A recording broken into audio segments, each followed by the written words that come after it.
And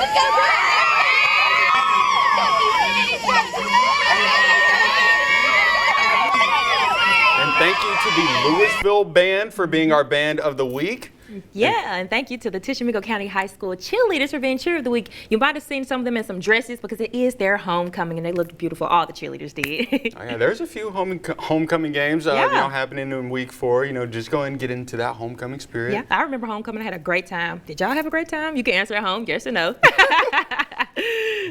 Now, did your homecoming do like a dance or anything, or they just did like the ceremony at the football game? I know it was a ceremony at the football game, but what really got us hyped was the pep rally during rally? school. Yes. Oh yeah, the pep rally's awesome. Pep rally was amazing. The band, I'm going back in time. I'm not even that old though. Oh yeah, the week of homecoming was just like, I don't want to say we didn't do any work, but we just had a lot of fun. We basically, a couple of my friends, they probably didn't go to class. I won't name you all. We decorated the halls, decorated some floats, but enough about the homecoming. Enough about homecoming. We gotta get on football. Yeah, we gotta talk about some football games. Itawamba Agricultural High School back at home. They're taking on the New Albany Bulldogs. Now right here, Bulldogs gonna score the first touchdown of the game. Braden Shettles is gonna find Jeb Bolin in the end zone. What a pitch and catch between those two. They've been keeping that going on for at least 2 years now. The cheerleaders are loving what they're seeing from that play.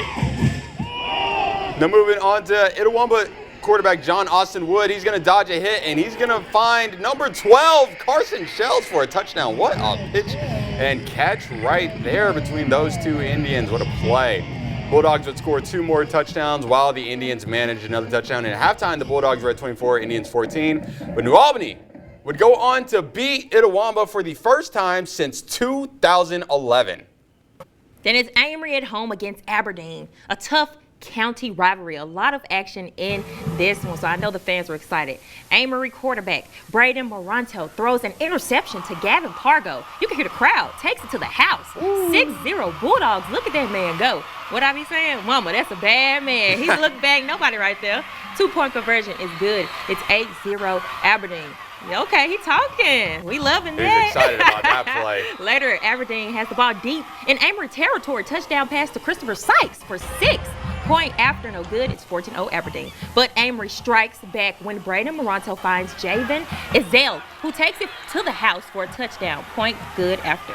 14-17 Aberdeen. And the final score was 51-28 in favor of Amory. Woo, what a game right there. Now moving on, it's homecoming night in Clinton as the 2-1 Arrows are taking on the 3-1 Grenada Chargers. And after a Chargers 3-and-out, Clinton marching down the field, and Jacoby Williams going to take the handoff, and all arrows point to the end zone. Touchdown, Clinton. They're going to decide to go for 2, and Joseph Walker, he's going to dump it off to Philip Birchfield, and he will find the end zone for the 2-point conversion right there. Chargers get the ball back and respond pretty well as running back Michaela Taylor finds the end zone. Touchdown, Grenada. PAT is good. Arrows still up by 1. Later on in the second, Taylor, he's going to find his way into the end zone again for another Charger touchdown. Grenada takes the lead right there. Michaela Taylor had a big year last year, and he's looking to continue that into this season. Chargers back on offense again, and guess who? Taylor again. He's got reservations for 6 again.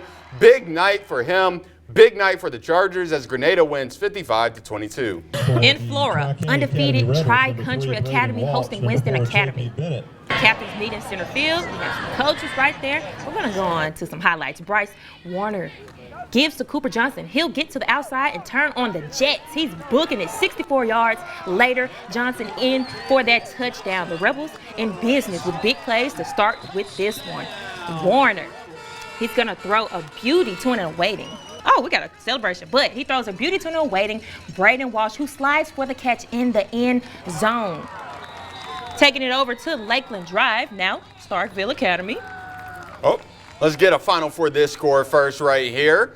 And Tri-County Academy demolishes Winston Academy 47-13. Now taking it over to Lakeland Drive, now Starkville Academy is in town to take on Hartfield, and the Hawks came out the gate strong. Katie Catchings runs off a huge run in the opening drive to go up 7-0 early for the Hawks.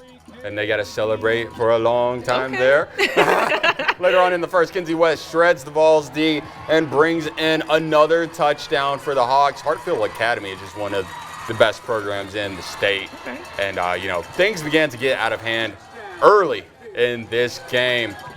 And don't get too comfortable. Blake Little finally gets something going to Starkville Academy, and he finds himself wide open and gets the Volunteers on the board late in the second quarter. And that's going to be a touchdown for the Vols, but Kinsey West, he's going to strike once again for the Hawks on the kickoff return all the way to the house. Final score, Hartfield Academy 58, Starkville Academy 7. And now let's take a look at some full screens. We had a tight little battle between Smithville and Mantachie, 21-14 for the Seminoles. Choctaw County, Winona, 35-21. Chargers are going to take that one. And Bruce, they're going to beat Thrasher 39-12. Then we have Knox Departure 56 to Okolona 6. Then next two games we have Boonville beating Ripley 18-15. Overtime. Woo, Yes. What a game there. Then Berry Fayette, Alabama 50 to South Lamar, Alabama's 18. Ooh wee. Wow, what a good lineup of games we had tonight. Yeah. And Avery, I was looking through all those games, watching the highlights as they were coming on. Okay.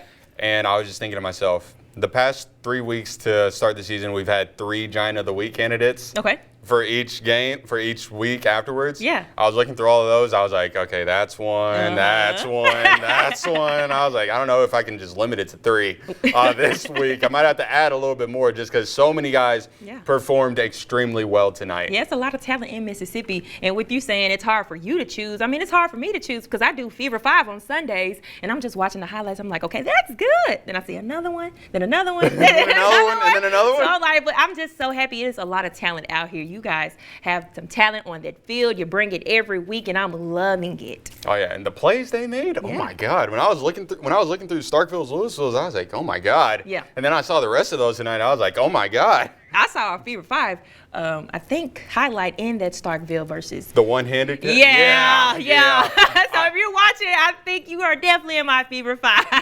Now, if y'all all are watching, y'all can help me too. Who y'all think should be in that Fever 5? Don't flood the emails though. They'll flood the emails. But you can definitely help choose as well. Oh yeah, exciting times on the field, exciting plays is happening. So, in the spirit of excitement, let's show off the Spirit Squad of the week. Yay! The